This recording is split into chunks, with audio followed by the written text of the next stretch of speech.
আসসালামু আলাইকুম আরহামতুল্লাহি আবরাকাতুহ। প্রিয় দিনী ভাই বোনেরা, যে যেখান থেকে ভিডিওটি দেখছেন সকলকে জানাচ্ছি আন্তরিক মোবারকবাদ ও ধন্যবাদ। প্রিয় দিনী ভাই বোনেরা, আজকে আমি যে বিষয়টি নিয়ে কথা বলবো সেটা হলো দোয়া। দোয়া কবুল হয় না কিসের জন্য? যদি কারোর ভিতরে দুইটা পাপ থাকে, দুইটা পাপ যদি কারোর ভিতরে থাকে, তাহলে সে যতই দোয়া করুক না কেন তার দোয়া কবুল হবে না। সে যদি তাহাজ্জুদের নামাজের পরেও যদি দোয়া করে তবুও তার দোয়া কবুল হবে না। অথচ হাদিস শরীফের ভিতরে বলা হয়েছে, যদি কেউ তাহাজ্জুদের নামাজের পরে দোয়া করে তাহলে তার দোয়া অবশ্যই কবুল হবে।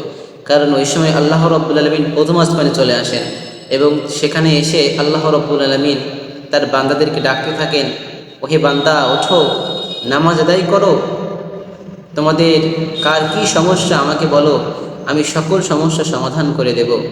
আল্লাহ রাব্বুল আলামিন প্রথম আসমানে চলে আসেন এবং বলতে থাকেন তার বান্দাদেরকে। অথচ বলা হচ্ছে এই দুইটি পাপ যদি কারোর ভিতরে থাকে তাহলে সে যতই দোয়া করুক না কেন তার দোয়া কবুল হবে না। তো আসুন আমরা জেনে নিই এই দুইটি পাপ কি কি।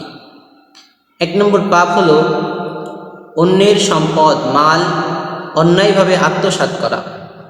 যদি কেউ অন্যের মাল সম্পদ টাকা পয়সা যাই বলুন না কেন যদি অন্যায়ভাবে আত্মসাৎ করে, অন্যায়ভাবে যদি সে অন্য ব্যক্তির মনে কষ্ট দেয়, তাহলে সে যতই দোয়া করুক না কেন তার কোনো দোয়াই আল্লাহ রাব্বুল আলামিনের কাছে কবুল হবে না।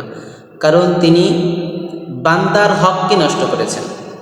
যদি কেউ আল্লাহ রাব্বুল আলামিনের হক নষ্ট করেন তাহলে আল্লাহ রাব্বুল আলামিন গফুরুর রহিম, দয়ালু, মেহেরবান, তিনি চাইলে সেই পাপটা ক্ষমা করে দিতে পারেন। কিন্তু যদি কোনো বান্দার হক নষ্ট করা হয় তাহলে ওই বান্দা যদি মাফ না করে, ক্ষমা না করে, তাহলে তার কোনো মাফ নাই। এজন্য আমরা অবশ্যই এই পাপটা থেকে বিরত থাকব। অন্যের মাল আত্মসাৎ করব না এবং অন্যের মনে অন্যায়ভাবে কষ্ট দেব না। দুই নম্বর পাপটি হলো জিনাকারী।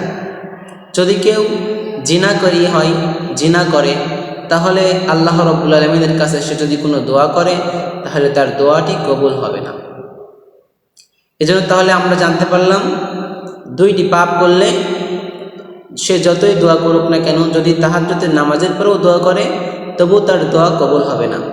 এক নম্বর অন্যের মাল অন্যায়ভাবে আত্মসাৎ করা, অন্যের মনে অন্যায়ভাবে কষ্ট দেয়া।